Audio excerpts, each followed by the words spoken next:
देख रहे हैं प्राइम टीवी। मैं हूं आपके साथ सपना सिंह। वक्त हो चुका है 4 बजे की 4 बड़ी खबरों का। बीजेपी अपनी हार को लेकर सबसे ज्यादा तिलमिलाई हुई है। खासकर यूपी की हार बीजेपी का केंद्रीय नेतृत्व पचा नहीं पा रहा है। बताया जा रहा है कि ज्यादातर कैंडिडेट्स योगी मोदी के चेहरे के भरोसे ही बैठे रहे। उन्हें यह उम्मीद थी कि इस बार भी 2014 और 19 वाला दांव चल जाएगा, लेकिन ऐसा नहीं हुआ और नतीजा उम्मीदों से परे रहा। जिस अयोध्या के सहारे समूचे यूपी में विजय पताका लहराने वाली बीजेपी खुद अयोध्या में हार गई। बीजेपी ऐसी सीटें हार गई जिन सीटों पर उसे हार की उम्मीद भी नहीं थी। अब इन्हीं हारों की समीक्षा और मंथन का दौर शुरू हो चुका है। केंद्रीय नेतृत्व में जमीन पर अपने कार्यकर्ताओं को लगा दिया ताकि ये पता चल पाए कि आखिर हार की असल वजह क्या रही।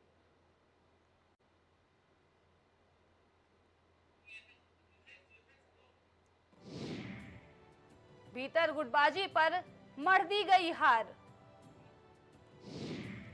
रिपोर्ट में ज्यादातर भीतरघात की बात आई। बीजेपी के टास्क फोर्स पर सबकी निगाहें। तीनों रिपोर्ट केंद्रीय नेतृत्व को सौंपी जाएगी।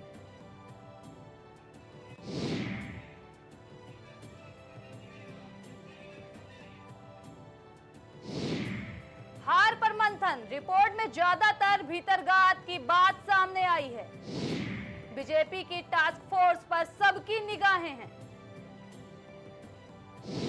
तीनों रिपोर्ट केंद्रीय नेतृत्व को सौंपी जाएंगी। भीतर गुटबाजी पर मढ़ दी गई है हार। हार पर मंथन शुरू हो चुका है। रिपोर्ट में ज्यादातर भीतरघात की बात सामने आई है।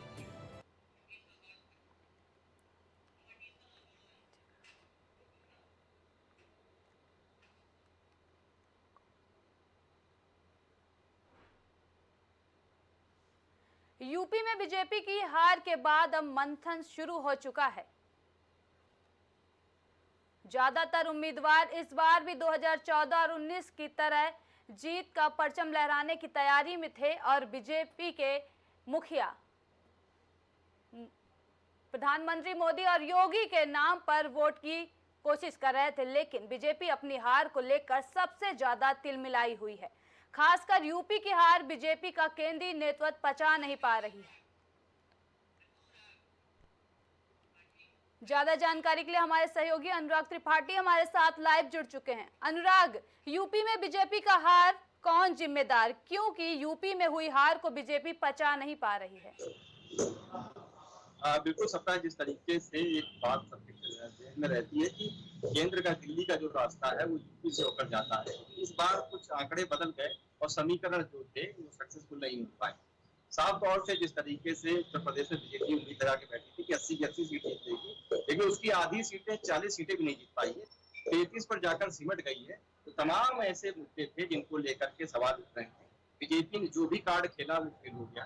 चाहे खाद की बात कर ले, सहयोगी दल लगातार ये बात कह रहे हैं कि आपस में ही कोई तालमेल नहीं था, जिसकी वजह से बीजेपी का जो रिकॉर्ड है इतना खराब उत्तर प्रदेश में गया है जो कि आज से पहले कभी देखने को नहीं मिला। यही हाल कह सकते हैं कि टिकट बंटवारे को लेकर भी रहा। टिकट बंटवारे को लेकर भी सहयोगी दल या बीजेपी के जो बड़े नेता जिनको टिकट दिलाना चाहते थे उनको टिकट नहीं दिया गया। तमाम केंद्रीय मंत्री थे यूपी से जो कि अपनी सीट हार गए। बात चाहे अयोध्या की कर ले और चाहे मुजफ्फरनगर कर ले, संजीव बालियान भी अपनी सीट हार गए। वहां भी ठाकुर बिरादरी के बंदी जो बात की जाती थी, ठाकुर बिरादरी एकजुट नहीं हो पाई और ठाकुर बिरादरी ने कहीं न कहीं बीजेपी को कच्चा दे दिया। अयोध्या में राम मंदिर का कार्ड भी खेला गया, लेकिन वहां पर भी जो बीजेपी के बड़े नेता, कद्दावर नेता माने जाते थे वो भी अपनी सीट नहीं जीत पाए। तो जाहिर सी बात है कि कहीं ना कहीं बीजेपी के अंदर ही तमाम ऐसी दिक्कतें रही जिसकी वजह से सीट नहीं निकाल पाए। इसको लेकर के मंथनों का दौर जारी है, बैठकों का दौर जारी है और ये कोशिश की जा रही है कि आखिर कहाँ दिक्कत हो गई, कहाँ चूक हो गई। बीजेपी अपने लिए जो रोड मैप तैयार करके बैठी थी 2024 का, उस रोड मैप पे आगे नहीं बढ़ पाई। एक सबसे बड़ी बात ये भी है कि 240 पर ही देश भर में सिमट के रह गई बीजेपी। जबकि उम्मीद तो काफी की जाती थी 400 पार तक जाएंगे, लेकिन 300 के आसपास भी आंकड़ा नहीं छू पाई। कुल मिलाकर जो एनडीए थी 293 पर सिमट गई। तो ऐसे में बीजेपी के जो हाल है उसको लेकर के मंथन का दौर चल रहा है ताकि 2027 में जो विधानसभा चुनाव सामने है उसमें ऐसा बीजेपी क्या कुछ कर ले ताकि उसका परफॉर्मेंस बेहतर हो सके। और जिस तरीके से योगी सरकार का दूसरा टर्म चल रहा है, तो ऐसे में ऐसे क्या करें कि ये टर्म आगे भी आगे लाया जा सके। तमाम इस तरह की बातें चल रही हैं कि संगठन में समा बदलाव किया जा सके, या मंत्री जो बेहतर परफॉर्मेंस नहीं कर पाए अपने अपने क्षेत्रों में उनको बदल के देखा जाए, या जो मंत्री हैं उनको इतना टाइट कर दिया जाए कि अपने अपने क्षेत्र में काम करना शुरू कर दें, क्योंकि बूथ लेवल पॉलिटिक्स जिसके लिए बीजेपी जानी जाती थी वो कहीं ना कहीं खत्म हो गई है। जमीनी स्तर पर बीजेपी कहीं ना कहीं कमजोर पड़ी है, जिसका खामियाजा इस बार लोकसभा चुनाव में बीजेपी को उठाना पड़ा है। जाहिर सी बात है कि तमाम मुद्दों को लेकर के मंथन का दौर जारी है। अब इस मंथन से क्या कुछ निकल के आता है ये आने वाला वक्त बताएगा, लेकिन इतना तो तय है कि तमाम जो बड़े कद्दावर नेता हैं या मंत्री हैं उनके जी फर जरूर कतरे जाने हैं और इसको लेकर के एक लिस्ट तैयार हो रही है, जिस तरह जी से तमाम लोग अनुराग पहले से पूर्व विधायक अनुराग यूपी में बीजेपी के हारे हुए प्रत्याशियों की रिपोर्ट एक जैसी है, सबने हार का ठीकरा एक पर ही फोड़ा है। हाँ बिल्कुल जाहिर सी बात है कि सब आपस में ही एक दूसरे पर उंगली उठा रहे हैं। तो ऐसे में जब जांच और पड़ताल की बात हुई तो वैसे ही अब तो आंकड़े भी निकल के आ रहे हैं कि जीत क्यों नहीं पाई, तो जीत अपनी परफॉर्मेंस पर कोई उंगली नहीं उठा रहा है। जी जरूर बता रहे हैं कि यहाँ पर जो क्षेत्र थे वहाँ पे जो इशूज उठाए गए लोकल इशूज उनको कहीं ना कहीं बीजेपी नहीं भुना पाई है। तमाम जो कास्ट के इक्वेशंस होते हैं उनमें कहीं बेहतर परफॉर्मेंस नहीं कर पाई है और विरोधी इसी का फायदा उठा ले गए। अपनी जो कह सकते हैं कि तमाम जो महत्वाकांक्षी योजनाएं थी बीजेपी की उनका प्रचार प्रसार उस तरीके से नहीं किया जा सका, जिसकी वजह से आम लोगों को जो उनको फायदा पहुंचना चाहिए था वो पहुंच नहीं पाया और जिसकी वजह से ये कह सकते हैं कि बीजेपी कहीं ना कहीं भीतरघात का शिकार हो गई, क्योंकि आपस में ही कोई तालमेल नहीं बन पाया। सहयोगी दल भी जिस तरीके से अपनी सीट हार गए वो भी बोलते हैं एक दूसरे पर ही, बीजेपी के बड़े नेताओं पर कहीं ना कहीं उंगली उठा रहे हैं। तो ये दिखाई देता है कि बीजेपी में प्रॉब्लम पहले से ही थी, क्योंकि जनवरी में जिस तरीके से सर्वे हुआ उसमें बीजेपी एक बड़ी बढ़त की तरफ थी, लेकिन जैसे ही लोकसभा चुनाव का समय आया बीजेपी कहीं ना कहीं बैकफुट पे पहुंच गई। जितने भी बड़े इशूज उन्होंने उठाए वो सब बैकफायर कर गए, चाहे आरक्षण की बात रही हो या संविधान में बदलाव वाली बात रही हो, इन सारे इशूज को कहीं ना कहीं विरोधियों ने अच्छी तरह बुनाया और इसी वजह से समाज चुनाव से पहले ये कहा जा रहा था कि बीजेपी पुराने सांसदों का टिकट काटेगी, लेकिन ऐसा नहीं किया गया। ज्यादातर पुराने कैंडिडेट्स रिपीट कर दिए गए, ऐसा क्यों? हाँ यही एक बड़ी चर्चा का विषय था कि जो तमाम जो सांसद थे वो दूसरी या तीसरी बार कहीं ना कहीं चुनावी मैदान में थे, क्योंकि वो पहले से परफॉर्म नहीं कर पाए थे, अपने क्षेत्र का उस तरीके से विकास नहीं कर पाए थे, जिसकी वजह से वहां के लोगों की नाराजगी का सामना बीजेपी को करना पड़ा है। बीजेपी ये बात भली भांति जानती है कि कहीं ना कहीं बीजेपी से ये चूक भी हुई है। टिकट बंटवारे को लेकर ही उसने आपसदारी की बात नहीं सुनी और जिस तरीके से जो संगठन किसी और को लड़ाना चाहती थी, लेकिन जो पार्टी के कद्दावर नेता थे वो कहीं ना कहीं जो पुराने चेहरे थे उन पर ही चुनाव लड़ाने की कोशिश करते रहे, जिसका एक बड़ा खामियाजा बीजेपी को झेलना पड़ा है। और बीजेपी आगे भी जिस तरीके से उम्मीद लगा के बैठी है कि जो पुराने चेहरे हैं उनको कहीं ना कहीं साइडलाइन किया जाएगा और जो नए चेहरे हैं उनको मौका दिया जाएगा। जाहिर सी बात, अगर मौका दिया जाता है तो बीजेपी का परफॉर्मेंस में सुधार होगी, लेकिन अब ये देखने वाली बात होगी क्या अनुभव को दरकिनार किया जा सकता है, क्योंकि हम ये पहले भी देख चुके हैं कि केंद्रीय नेतृत्व जिस तरीके से एक तरह से यूपी की पॉलिटिक्स पर हावी रहता है, तो क्या इस बार भी यूपी की पॉलिटिक्स पर केंद्रीय नेतृत्व हावी रहेगा, क्योंकि जो पुराने चेहरे थे आप देखिए पोर्टफोलियो में सब वापस आ गए। तो ऐसे में देखना ये दिलचस्प रहेगा क्या यूपी में कुछ बदलाव होता है या जो पुराने चेहरे ही हैं उनको ही मौका दिया जाता है कि वो बेहतरी के लिए क्या कुछ काम करते हैं। कि ग्राउंड रिपोर्ट तो कुछ और बता रही है और यहाँ के जो कद्दावर नेता है वो कुछ और ही बयां कर रहे हैं। साफ तौर से ये ज्यादा बीजेपी जानकारी को के लिए मंथन आपका करना बहुत बहुत होगा। धन्यवाद।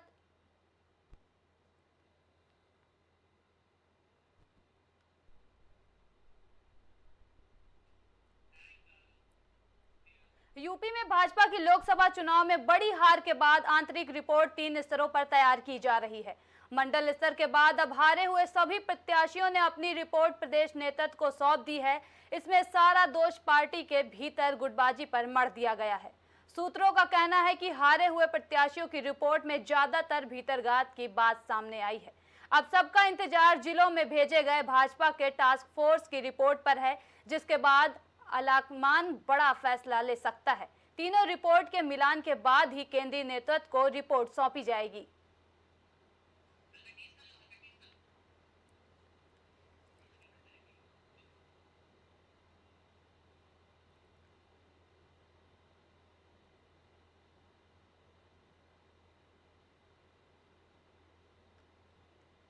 यूपी में भाजपा की लोकसभा चुनाव में बड़ी हार के बाद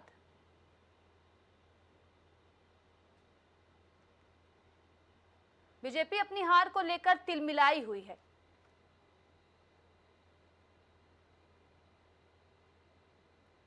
यूपी में बीजेपी की हार का कौन जिम्मेदार है,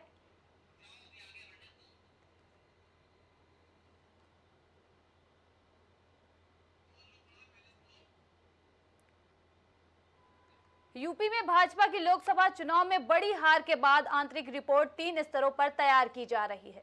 मंडल स्तर के बाद अब हारे हुए सभी प्रत्याशियों ने अपनी रिपोर्ट प्रदेश नेतृत्व को सौंप दी है। इसमें सारा दोष पार्टी के भीतर गुटबाजी पर मढ़ दिया गया है। सूत्रों का कहना है कि हारे हुए प्रत्याशियों की रिपोर्ट में ज्यादातर भीतरघात की बात कही जा रही है। अब सबका इंतजार जिलों में भेजे गए भाजपा के टास्क फोर्स की रिपोर्ट पर है, जिसके बाद अलाकमान बड़ा फैसला ले सकता है। तीनों रिपोर्ट के मिलान के बाद ही केंद्रीय नेतृत्व को रिपोर्ट सौंप दी जाएगी।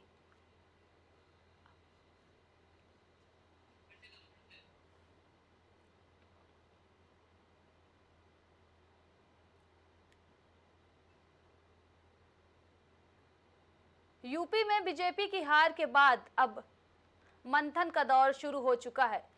यूपी में भाजपा की बड़ी हार के बाद आंतरिक रिपोर्ट 3 स्तरों पर तैयार की जा रही है। मंडल स्तर के बाद अब हारे हुए सभी प्रत्याशियों ने अपनी रिपोर्ट प्रदेश नेतृत्व को सौंप दी है।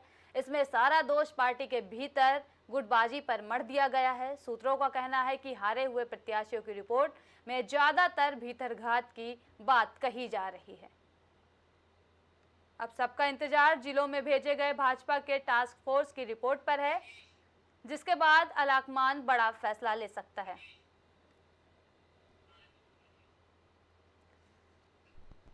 ज्यादा जानकारी के लिए हमारे सहयोगी राजेश हमारे साथ लाइव जुड़ चुके हैं। राजेश, क्या आप लोग को लगता है कि बीजेपी भीतरघात का शिकार हुई है, और हुई है तो आखिर इतनी बड़ी चूक का कैसे पता नहीं लगा? सपना, अगर बात करें बीजेपी की, तो बीजेपी जिस तरीके से लोकसभा के चुनाव में करारी बीजेपी की हार हुई है, उससे खास करके उत्तर प्रदेश में, तो जाहिर सी बात है कि इससे साफ साफ झलक रहा है कि बीजेपी भीतरघात की शिकार हुई है।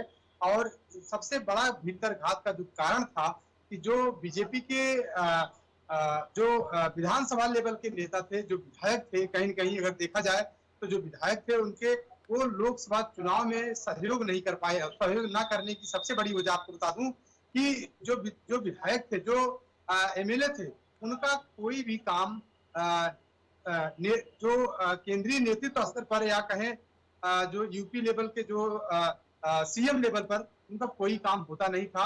वो हर काम के लिए अगर उनका एक काम अगर जिले के एक थाने से होता था या विधानसभा के एक थाने से होता था, तो थाने पर भी वो काम अपना नहीं करवा पाते थे, जिसकी वजह से उनके मन में एक बीजेपी के खिलाफ एक खिन्न थी। और उस चीज को उन्होंने लोकसभा के चुनाव में बुलाया और लोकसभा के प्रत्याशियों के साथ में उन्होंने मदद नहीं की। सबसे बड़ी वजह यही है। इसका सबसे बड़ा एग्जाम्पल आपको बता दूं कि सबसे बड़ा एग्जाम्पल था मुजफ्फरनगर में, आपको बता दे रहा हूँ। वहां पर संगीत सोम और संगीत सोम और संजू बालियान दोनों कद्दावर नेता माने जाते हैं पश्चिम यूपी के, और दोनों राजपूत नेता माने जाते हैं। और जिस तरीके से राजपूत नेताओं में वहां पे फूट थी, कहीं न कहीं देखा जाए राजपूत जो सम्मेलन था वहां पे पश्चिम यूपी में, राजपूतों ने बिल्कुल बहिष्कार कर दिया बीजेपी का। तो जाहिर सी बात है इन सारी चीजों को अगर देखा जाए ग्राउंड लेवल पर अगर देखा जाए, तो जो एमएलए थे उन्होंने बिल्कुल प्रत्याशियों का सहयोग नहीं किया, जिसकी वजह से प्रत्याशियों को इतनी बड़ी उत्तर प्रदेश में हार मिली। यहाँ तक कि आपको देखिए राजेश, बीजेपी एक बहुत बड़े संगठन वाली पार्टी है। पन्ना प्रमुख से लेकर तमाम कार्यकर्ता हर जमीनी रिपोर्ट तैयार करके अलाकमान को सौंपते थे। क्या उसमें इस भीतरघात का जिक्र नहीं था? देखिए, अभी तक जो रिपोर्ट सौंपी गई थी उसमें इसका कोई स्थान नहीं था। लेकिन अब जो है जिस तरीके से केंद्रीय आला कमान और उत्तर प्रदेश सरकार, मतलब योगी आदित्यनाथ जिस तरीके से बैठक में शामिल हुए और इसकी समीक्षा बैठक की, समीक्षा बैठक के बाद सामने निकल कर आया कि स्थानीय लेवल पर ग्राउंड जीरो पर जाकर रिपोर्ट तैयार की जाए, और उसके लिए टास्क फोर्स का गठन किया गया। बीजेपी ने टास्क फोर्स का गठन किया और उसके बाद अब ग्राउंड लेवल पर जाकर उसकी जानकारी कर रहे हैं, समीक्षा कर रहे हैं कि आखिर क्या वजह थी। एक चीज आपको बता दें कि जो फर्स्ट रिपोर्ट थी, जो पहले चरण की रिपोर्ट थी, पहले चरण की रिपोर्ट जो है सौंप दी गई है। 2 चरण की रिपोर्ट अभी बाकी है। तीनों चरण की रिपोर्ट आने के बाद इस पे केंद्रीय नेतृत्व जो है वो फैसला लेगा कि आखिर किसके खिलाफ क्या कार्रवाई करना है। उसके अलावा आपको बता दें कि इसमें कई नेता, उत्तर प्रदेश के कई नेता, कई विधायक, कई मंत्री ऐसे निकलेंगे जिनके खिलाफ केंद्रीय नेतृत्व कार्रवाई करते हुए नजर आने वाला है। जी राजेश, ज्यादा जानकारी के लिए आपका बहुत बहुत धन्यवाद।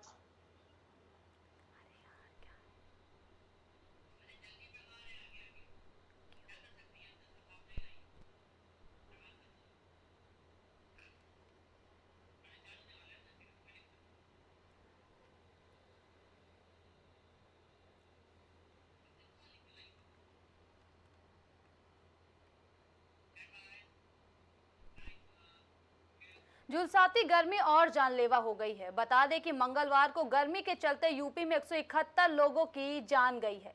मंगलवार को तो गर्मी का आलम यह रहा कि लोगों की जान पर बनाई। तेज गर्मी में अत्यधिक पसीना आने के कारण लोग डिहाइड्रेशन के शिकार भी हो गए। कानपुर और बुंदेलखंड के जिले दिन भर सबसे ज्यादा तपते रहे। मौसम विभाग ने भी कई जिलों में 20 जून तक लू का रेड अलर्ट जारी किया है। वहीं सोमवार को प्रयागराज फिर से प्रदेश में सबसे गर्म रहा, जहां अधिकतम तापमान 47.6 डिग्री सेल्सियस रहा। इसके अलावा झांसी, सुल्तानपुर, हमीरपुर, फतेहपुर में भी पारा 47 डिग्री के पार रहा। बीते 24 घंटे में प्रचंड गर्मी से 171 लोगों की जान गई है।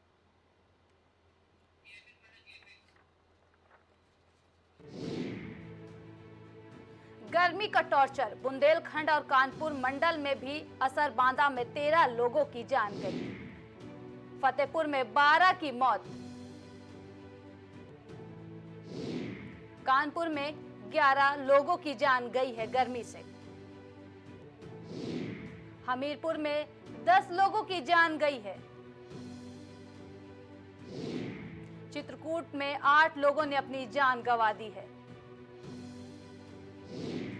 महोबा में भी 5 लोगों की जान गई है। इटावा में 3 लोगों की मौत हुई है। गर्मी का सितम लगातार जारी है, ऐसे में लोग अपनी जान से हाथ धो बैठ रहे हैं। मिर्जापुर में 15 लोगों की जान गई है। पूर्वांचल में सबसे ज्यादा यानी 64 मौतें हुई है। वाराणसी में 18 लोगों की जान गई है। बलिया में 12 लोगों की मौत हुई है। आजमगढ़, भदोही और मऊ में 1-1 लोगों की मौत हुई है। गाजीपुर, चंदौली में 7 लोगों की जान गई है। सोनभद्र में 2 लोगों की मौत हुई है।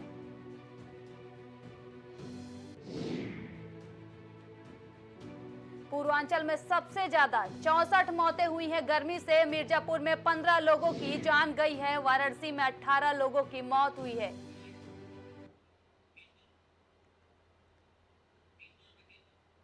गर्मी का सितम लगातार जारी है, ऐसे में लोग अपनी जान से हाथ गंवा रहे हैं। लोगों की जानें जा रही हैं। अब तक 171 लोगों की जान जा चुकी है। प्रचंड गर्मी का कहर शहर शहर देखने को मिल रहा है। सूरज इम्तिहान ले रहा है और लोगों की जान जा रही है। आपको बता दें कि गर्मी के चलते लोगों की जान जा रही है। झुलसाती गर्मी और जानलेवा हो गई है। बता दें कि मंगलवार को गर्मी के चलते यूपी में 171 लोगों की मौत हुई है।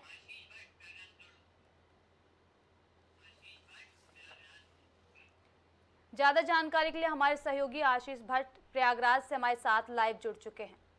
आशीष, गर्मी का सितम लगातार जारी है, ऐसे में लोगों की जानें जा रही हैं। प्रयागराज में आज का तापमान कितना दर्ज किया गया है? हाँ, अगर देखिए अपना बात करें तो गर्मी जिस तरीके से सितम भारी है, लोग कहीं ना कहीं जरूर परेशान है। पर अगर बात करें कल से और आज की, तो आज कहीं ना कहीं लोगों को राहत मिली है। और जो तापमान की बात कही जा रही है वो लगभग तापमान बात करें तो 40 से 41 डिग्री तापमान अधिकतम देखा जा रहा है, क्योंकि आज जिस तरीके से बादल सुबह से ही छाए हैं, लोगों को कहीं ना कहीं जो गर्म हवाएं थी जिनसे चल रही थी, जो लू के थपेड़े मिल रहे थे, उससे कहीं ना कहीं लोगों को काफी आज राहत मिली है। तो जिस तरीके से हम बात करें पिछले दिनों कई दिनों की बात करें तो लगभग 47 डिग्री के ऊपर पारा चल रहा था। लोग कहीं ना कहीं परेशान थे। लोग सड़कों पर निकलने के लिए सोचते थे कि निकले कि ना निकले, जो निकलते थे घर में वक्त बैठे रहते थे। तो कहीं ना कहीं आज इसकी बात करें या कल से बात करें तो तापमान में जरूर थोड़ी सी राहत मिली है। और लोगों को कहीं ना कहीं इस राहत से तो आज कुछ ना कुछ सड़कों पर रौनक देखने को मिली है। और बात करें आगे आने वाले दिनों की या मौसम विभाग के जानकारों के अनुसार बात करें तो 22 तारीख की या 24 तारीख की जिस तरीके से इसका ये अनुमान लगाया जा रहा था कि जिस तरीके से आज मानसून जल्दी से जल्द 22 से 24 तक आ जाएगा, तो ये उम्मीद भी यहाँ के जो क्षेत्र आती है, प्रयागराज के क्षेत्र आती है, उनकी उम्मीद पूरी अब दिख रही है कि जल्द से जल्द हमको वर्षा रानी की उम्मीद आ रही है कि जल्द से जल्द हमको वर्षा रानी देखने को मिलेगी। जी आशीष, लगातार लोगों की जाने जा रही हैं, किसी को ये नहीं समझ आ रहा है कि कौन सा पल उसके लिए आखिरी होगा। ऐसे में सबकी निगाहें मानसून पर टिकी हुई हैं। तो यूपी में कब तक मानसून दस्तक देगा? मौसम विभाग की तरफ से क्या कुछ जानकारी सामने आई है? लेकिन सपना जैसे कि मैंने अभी बताया कि जिस तरीके से मौसम विभाग तमाम हर बार यही बात करा जाए कि जिस तरीके से अभी तापमान की बात करें तो अधिकतम तापमान जिस तरीके से दिन से दिन बढ़ता चला जा रहा था, वही मानसून की बात करा जाए तो लगभग जिस तरीके से बात किया जाए मौसम जानकारों की, तो लगभग उन्होंने अनुमान लगाया गया था कि 22 या 24 तारीख तक जो मानसून है वो आ जाएगा। और देखिए बात करें जिस तरीके से तापमान दिन ब दिन बढ़ता जा रहा था, लोग उससे कहीं ना कहीं परेशान, तो पूरी उम्मीद है कि जिस तरीके से 22 से 24 तारीख की बात कही जा रही है, तो लोगों की पूरी उम्मीद जगी रही है जिस तरीके से तापमान जो आज से देखा जाए तो कहीं ना कहीं जो तापमान में बढ़ोतरी थी वो कमी हुई है, और लोगों की पूरी उम्मीद है कि वर्षा रानी जब जम के बरसेंगी, और पूरी पूरी लोगों की उम्मीद भी। और हमारे पास कुछ लोग भी हैं, हम उनसे भी बात करके आपको जी बताना आशीष, चाहेंगे आप लोगों से बात करने की कोशिश कीजिए, आपके पीछे लोग खड़े हैं कि कितना गर्मी ने इन लोगों को बेचैन कर रखा है। हमारे साथ कुछ लोग जिस तरीके से गर्म पड़ा हुआ है, जिस तरीके से बैठे हैं, जिसमें की क्या दिक्कत हो जाएगी रावण में पूछ रहे तो एक महीने से तो हम लोगों ने परिस्थितियों को जोड़ा, देखा तो भगवान से एकदम इससे मानने को ही तैयार नहीं किया, 45 डिग्री टेम्परेचर बाहर के लिए अपनी बेहाल हो गया। सबसे ज्यादा दिक्कत होती थी जो रोड पे काम करने वाले रिक्शा मजदूर, उनके लिए सरकार भी कोई व्यवस्था नहीं, न कहीं से पानी की व्यवस्था। सबसे ज्यादा नुकसान हुआ जो ये पेड़ काट के जो सुधरी गाँव किया गया, उससे बहुत नुकसान हुआ, छाया नहीं मिलती थी लोगों से। साफ तौर पर देखिए यहाँ पे उनका कहना है कि यहाँ पे ऐसी बांटा जाता है, इसको चलता जितने लोगों को काफी यहाँ कुछ लोग और हमसे बात करेंगे, हमारे साथ किसान भाई भी हमसे बात करेंगे, क्योंकि कहीं ना कहीं बात करें तो जिस तरीके से मानसून का उनको बड़ा बेसब्री से इंतजार है, हम उनसे बात करेंगे किस तरीके से उनका मानसून का इंतजार। आप बात करें मानसून का तो क्या फायदा हो सकता है? बारिश होने से बारिश की रोपाई हो रही है, सब सूखा जाएगा, और बारिश अगर न होगी तो गर्मी के इतना बहुत प्रकोप में कि आदमी निकलना मुश्किल हो रहा है, शांति से हो रही है, बहुत दिक्कत हो गई। घर से चलने के शहर आने में 2 बार उससे पानी पीना पड़ता, उसके बाद फिर आने के बाद कितनी गर्मी थी कि आज तो थोड़ा मौसम की कुछ राहत मिला है, बादल छाए हुए हैं। अब इसी तरीके अगर मानसून 24-25 बारिश हो जाएगी तो बहुत अच्छा मौसम हो जाएगा। आप और उनकी बात करें बात करें आपका देखेंगे, अगर गर्मी की बात करें किस बार की गर्मी कैसे करें? गर्मी सर्दियों से ऐसे ही चली आई है, और अब वर्तमान में भी इसके लिए कहीं ना कहीं हम भी होती है। आपूर्ति की बढ़ती हुई सड़कें, आपूर्ति की जब मंदिरों की बढ़ती हुई बिल्डिंगें, सरिया गर्म होते हैं। यहाँ तक मैंने देखा कि गाँव में आरसीसी के रोड जहाँ से गुजर गई है, वहाँ से 5-5 फीट की दूरी पर लोगों के खेत जल रहे हैं, झुलस जा रहे हैं। तो हमारे घरों में शीशे के दरवाजे लग रहे हैं, 5-5 फीट के शीशे के दरवाजे, कहीं न कहीं इन सब चीजों के कारण गर्मी में पहली की अपेक्षा अब वर्तमान में और अधिक बढ़ी है, और इसी तरह से इन चीजों को रोकथाम नहीं किया गया, इसके लिए कोई उपाय नहीं अपनाया गया। जो आरसीसी की रोड है उसके साथ साथ नए पेड़ों की स्थापना नहीं हो रही है, हम बहुत दूर चले जा रहे हैं। अब यहाँ पर लोगों का जीवन इतना कठिन हो रहा है शहरों में कि आने वाले दिनों में लोग शहर छोड़ सकते हैं, गाँव की ओर भागना शुरू कर देंगे। आशीष, इस साल इतनी भीषण गर्मी पड़ रही है, क्या कारण रहा इतनी गर्मी पड़ने का?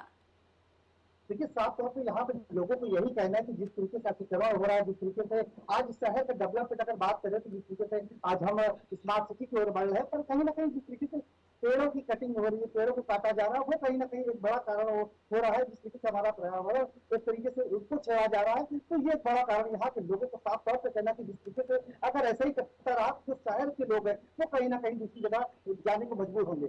जी आशीष, ज्यादा जानकारी के लिए आपका बहुत बहुत धन्यवाद।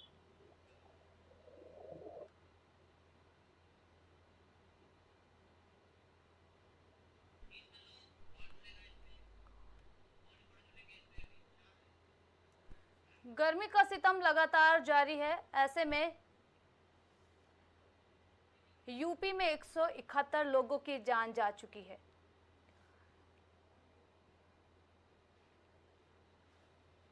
प्रचंड गर्मी का कहर देखने को मिल रहा है, सूरज इम्तिहान ले रहा है और लोगों के जान पर बनाई है। ज्यादा जानकारी के लिए हमारे सहयोगी उपेंद्र थाना कानपुर से लाइव जुड़ चुके हैं। उपेंद्र, कानपुर में आज का तापमान कितना दर्ज किया गया है और लोग गर्मी से कितना ज्यादा बेहाल हैं? सपना आपको बता दें कि अगर बात कानपुर में की जाए तो पिछली अपेक्षा 24 घंटे की अपेक्षा से इस बार जो है इस समय जो है मानसून जो है वो पहले से कम हुआ है। अगर बात की जाए तो आज सुबह से जो ठंड हवा और उसके बाद कहीं ना कहीं गर्मी जो है या टेम्परेचर की बात की जाए तो टेम्परेचर पहले से कम हुआ है, क्योंकि आज जो टेम्परेचर है वो 42 डिग्री सेल्सियस जो है काउंट किया गया है। पर कहीं ना कहीं अगर बात की जाए हीट वेव को लेकर कानपुर देहात, उन्नाव, झांसी, चाहे आप हमीरपुर जिले की बात करते हैं तो लगातार जो मौसम अभी भी जो है हीट वेव का असर जो है देखने को मिला है। जी, स्वास्थ्य विभाग की तरफ से क्या कुछ जानकारी दी गई है, क्या कुछ सुझाव दिए गए हैं गर्मी से बचने के लिए, लू से बचने के लिए?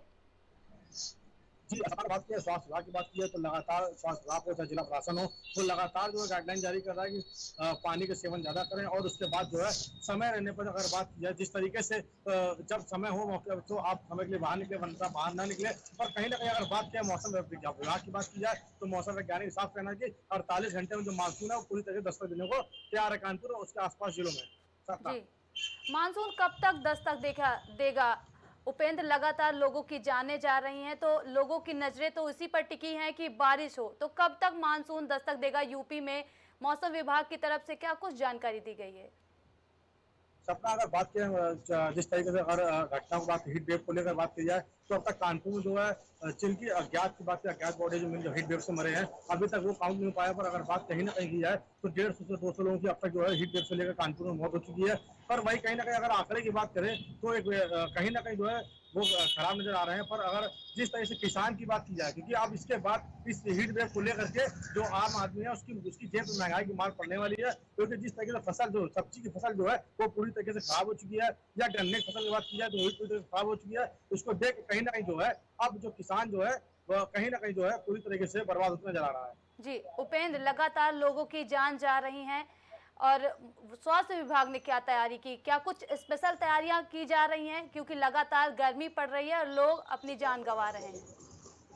जी, अगर बात की जाए जिस तरीके से सपना स्वास्थ्य विभाग जो है पूरी तरीके से जो है हीट वेव को लेकर के बात करें या ब्रेन स्ट्रोक को लेकर बात करें तो जो युवा है ज्यादातर हीट वेव और ब्रेन स्ट्रोक के असर पड़ रहे हैं। पर स्वास्थ्य महकमा जो है पूरी तरीके से एक्टिव मोड पे है, क्योंकि अगर बात किया बीते दौरान जो कानपुर उत्तर प्रदेश के मंत्री जो है डिप्टी सीएम जो है विजय पाठक, उनके साथ लगातार जो है कानपुर दौरा पड़ रहा है। और उसके बाद कहीं ना कहीं अगर बात की तो कानपुर का उर्सला अस्पताल चाहे हो या काशीराम हो, वो पूरी तरीके से स्वास्थ्य विभाग जो है पूरी तरह से एक्टिव मोड पे है। जी उपेंद्र, इतनी भीषण गर्मी पड़ रही है, क्या कारण है? जी, सत्ता अगर बात की जाए जिस तरीके से नौ को लेकर जिस तरीके से गाइडलाइन जारी की थी सरकार द्वारा, उसके बावजूद जो टेम्परेचर की बात की तो उससे ज्यादा बढ़ के आ रहा है, क्योंकि अभी पिछले 48 घंटे पहले जो है कानपुर का टेम्परेचर 48 डिग्री सेल्सियस था। उसको ले कहीं ना कहीं जो मानसून जिस तरीके से राहत पाते हुए राजस्थान या बंगाल की खाड़ी से जो मानसून उठ रहा है वो पूरी तरीके से कानपुर और जो आसपास के जो जिले हैं वो लगातार होने 48 घंटे में जो है पूरी तरीके से मानसून जो आने की उम्मीद है। जी उपेंद्र, ज्यादा जानकारी के लिए आपका बहुत बहुत धन्यवाद।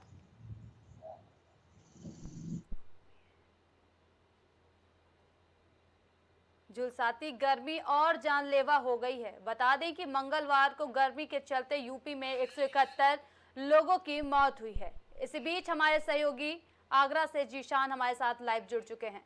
जीशान, आगरा में कितना तापमान आज दर्ज किया गया है?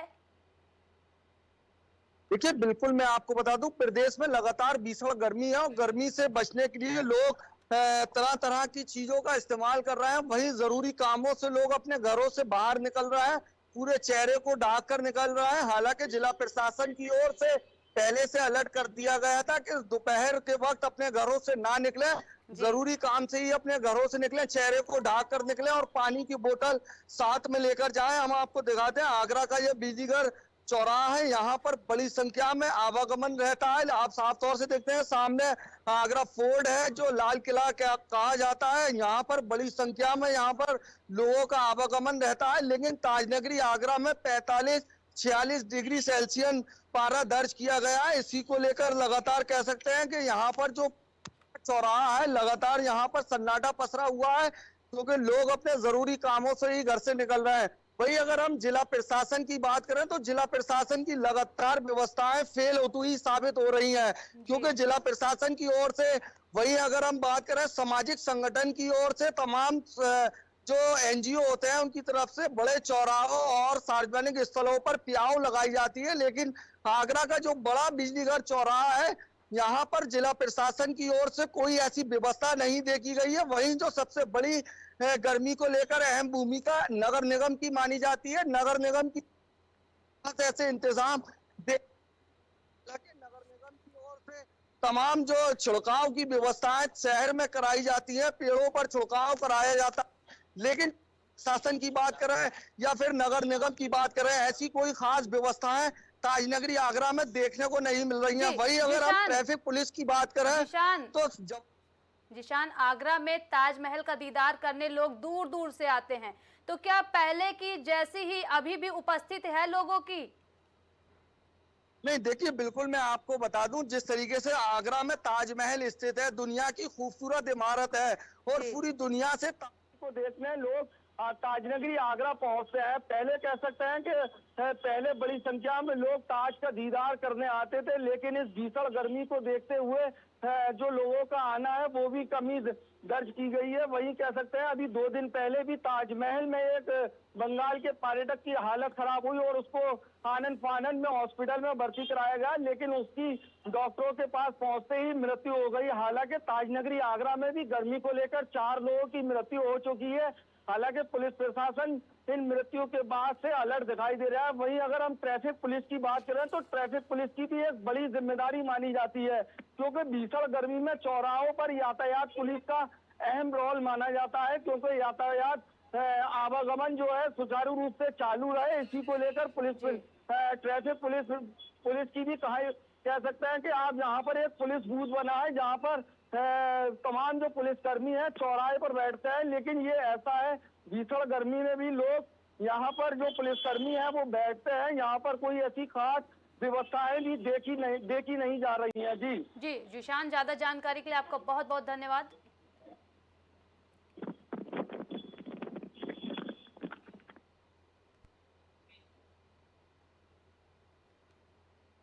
मंगलवार को गर्मी के चलते यूपी में 171 लोगों की मौत हुई है। मंगलवार को तो गर्मी का आलम यह रहा कि लोगों की जान पर भी बन गई। तेज गर्मी में अत्यधिक पसीना आने के कारण लोग डिहाइड्रेशन के भी शिकार हो गए। कानपुर बुंदेलखंड के जिले दिन भर सबसे ज्यादा तपते रहे। मौसम विभाग ने भी कई जिलों में 20 जून तक का लू का रेड अलर्ट जारी किया है। वहीं सोमवार को प्रयागराज फिर प्रदेश में सबसे ज्यादा गर्म रहा। अधिकतम तापमान 47.6 डिग्री सेल्सियस दर्ज किया गया। इसके अलावा झांसी, सुल्तानपुर, हमीरपुर, फतेहपुर में भी पारा 47 डिग्री के पार रहा। बीते 24 घंटे में प्रचंड गर्मी से 171 लोगों की जान गई है। यूपी के अलीगढ़ में देर रात चोरी का आरोप लगाकर एक युवक को पब्लिक ने जमकर पीटा और बाद में युवक को हॉस्पिटल ले जाया गया, जहां डॉक्टर ने उसको मृत घोषित कर दिया।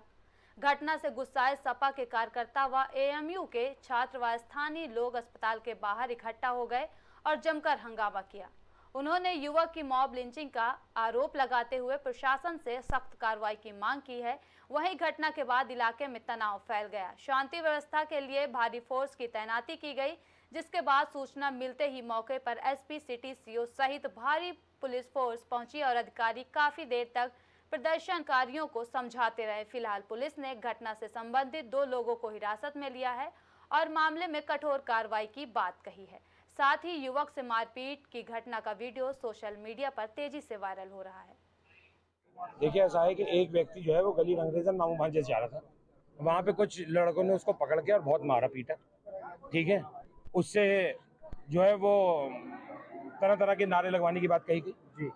और उसके बाद जो है वो जब उस पर रेस्ट हुआ तो उसकी मार पिटाई करी और मार पिटाई इतनी करी गई कि वो लड़का मौके पे ही दम तोड़ दिया। क्या उत्तर प्रदेश में सरकार अब के अंदर जंगल राज है, पुलिस जो है वो अपना काम नहीं कर पा रही है, इसीलिए आज जनता सड़कों पर उतर के आ गई। थाना गांधी पार्क में एक प्रकरण हमारे संज्ञान में आया था, जिसमें एक युवक को 2 लोगों द्वारा काफी मारा गया था, जिसमें उसको काफी चोट आई थी। पुलिस ने घटना को तत्काल संज्ञान में लेते हुए उसको उपचार के लिए भेजा, तो दुर्भाग्यवश उसकी उपचार के दौरान मृत्यु हो गई।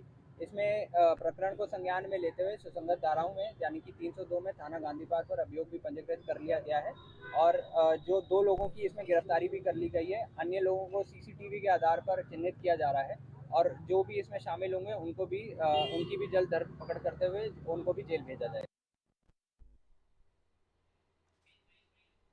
ज्यादा जानकारी के लिए हमारे सहयोगी अलीगढ़ से नितेश हमारे साथ लाइव जुड़ चुके हैं।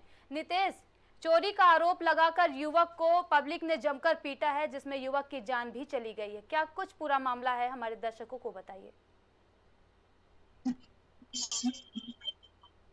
प्राथमिक का है और मैं आपको बता दूं ये कल रात के साढ़े 10 बजे की रात की घटना है। यहाँ जहाँ एक युवक बताया जा रहा है कि विशेष समुदाय का युवक निकल के जा रहा था, इस तरीके की बात कही जा रही है। पकड़कर युवकों द्वारा 5 युवकों द्वारा पीटा गया है और पीटते पीटते उसकी मौत हो चुकी है। इस तरीके की घटना सामने आ रही है। जी नितेश, इस पूरी घटना में कितने लोगों को चिन्हित किया गया है और कितने लोगों की गिरफ्तारी हुई है? देखिए, प्रशासन द्वारा बताया जा रहा है कि अभी तक 6 लोगों को गिरफ्तार कर लिया गया है। अभी 1-2 लोग और बाकी हैं जो प्रशासन के पंजे से बाहर हैं, उनको भी जल्द गिरफ्तार किया जाएगा। जी नितेश, इस घटना के पीछे क्या किसी षड्यंत्र की जानकारी सामने आ रही है? देखिए, अगर आरोप प्रत्यारोप की बात करेंगे तो विशेष समुदाय के द्वारा एक आरोप लगाया जा रहा है कि ये देखा जाए तो बीजेपी से भाजपा के लोगों द्वारा इसको जान से मार दिया गया है। कोई चोरी वोरी की घटना नहीं है, इस तरीके का आरोप लगाया जा रहा है। वहीं अगर भाजपा की द्वारा बात करेंगे तो उनके द्वारा बताया जा रहा है ये अभियुक्त रात को चोरी करने के लिए घर में घुसा था और उसको पकड़ लिया गया था, तो उसको मारा गया, तो मारने के बाद उसको प्रशासन के हाथ में दे दिया गया। प्रशासन का जिला अस्पताल उसे ले जा रही थी, तो इसमें ही उसकी मौके पर मौत हो गई। इस तरीके की बात कही जा रही है। जी नितेश, ज्यादा जानकारी के लिए आपका बहुत बहुत धन्यवाद।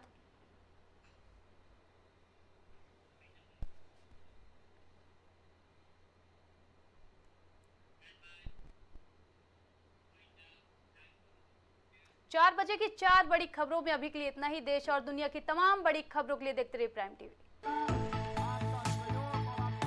कुछ भाव पुष्प। आप देख रहे हैं प्राइम टीवी, सच साहस सरोकार। बच्चों के उज्जवल भविष्य के लिए चुने आदर्श जनता विद्यालय, गोला कस्ता रोड, उमरपुर, लखीमपुर खीरी। एडमिशन के लिए आज ही संपर्क करें। शिक्षा जीवन सार्थक करता यही मंत्र है मूल्य। शिक्षा की ही ज्योति जलाता बाल मंदिर हाई स्कूल। बच्चों के सुनहरे भविष्य के लिए आज ही चुने Bal Mandir high school, Jabalpur road, Deori, जिला Raisen. Admission open. Cosmo laser dental clinic and dental implant centre जो देता है आपको वर्ल्ड क्लास की बेहतरीन डेंटल सुविधाएं। पता प्रथम तल, वृंदावन टावर, ऑपोजिट होटल जेके palace, civil Lines, Prayagraj, Uttar Pradesh. संपर्क करें 3938822172। ग्वालियर शहर का जाना माना पैलेस, शानदार फैसिलिटीज और एयर कंडीशन रूम्स की अवेलेबिलिटी। तो देर किस बात की, आज ही संपर्क करें जनकपुरी पैलेस और श्रीराम इवेंट, जनकपुरी प्लाजा, दाने बाबा रोड, शताब्दीपुरम, ग्वालियर।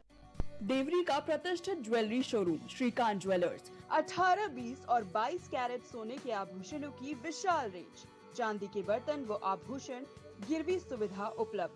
संपर्क करें सराफा बाजार, देवरी, जिला रायसेन। वॉलपेपर की बेहतरीन डिजाइन के साथ इंटीरियर और एक्सटीरियर के कार्यों का बेहतरीन अनुभव। Kesarwani paints and hardware. पता जवाहरलाल नेहरू रोड, निकट पार्वती हॉस्पिटल, प्रयागराज।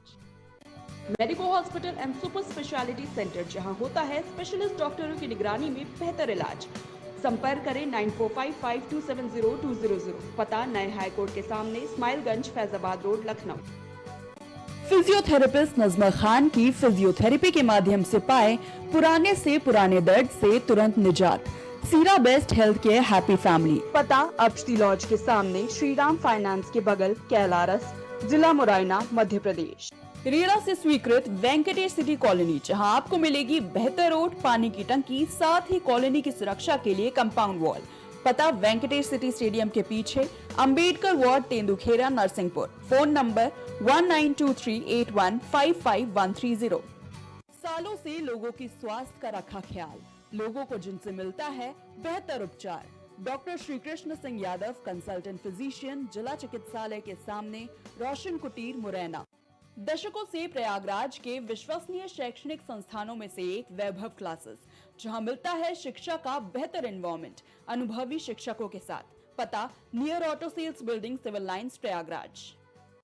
BabaSahebShadi.com ये पोर्टल वेबसाइट शादी विवाह के रिश्तों के लिए ये बहुत ही भरोसेमंद और बेहतरीन पोर्टल वेबसाइट है। अभी तक बहुत सारे लोगों ने इस पर भरोसा किया है और मनचाहा रिश्ता पाया है। ये पूर्णतः सुरक्षित है। आप आज ही अपना निशुल्क पंजीकरण कराएं और मनचाहा रिश्ता पाएं। गोयल सुपर स्पेशलिटी हॉस्पिटल आपके लिए लेकर आया है world class heart care facilities, जहां होता है हार्ट समेत सभी बीमारियों का बेहतर इलाज। संपर्क करें अयोध्या रोड, चिन्हट, लखनऊ। माँ सरस्वती शिक्षण संस्थान मदुरी, राजकीय मान्यता प्राप्त विद्यालय, जहां होता है भविष्य निर्माण। एडमिशन के लिए आज ही संपर्क करें और अपने बच्चों को दिलाएं बेहतर शिक्षा। जिला Kheri, Uttar Pradesh. M planet digital world लेकर आया है इलेक्ट्रिक स्कूटर की दुनिया में नई क्रांति। बेहतर कंफर्ट, आधुनिक सुविधाओं से लैस रोड का नया बादशाह। इलेक्ट्रिक स्कूटी अपनाए, प्रदूषण को कहे बाय बाय। पता प्रोफेसर कॉलोनी, कमला नगर, आगरा। मस्तिष्क मनोरोग, नस एवं नशा मुक्ति के विशेषज्ञ डॉक्टर राकेश पासवान। पता Sitaram hospital, Darbhanga colony, Lowther road, Prayagraj. करी भोजपुरी के पहला story telling mobile app Yayavari via Bhojpuri play store से और डूब जाएं दुनिया भर के कहानियन के अद्भुत सागर में आपन भाषा भोजपुरी में। यायावरी वाया भोजपुरी, कथा कहानी आपन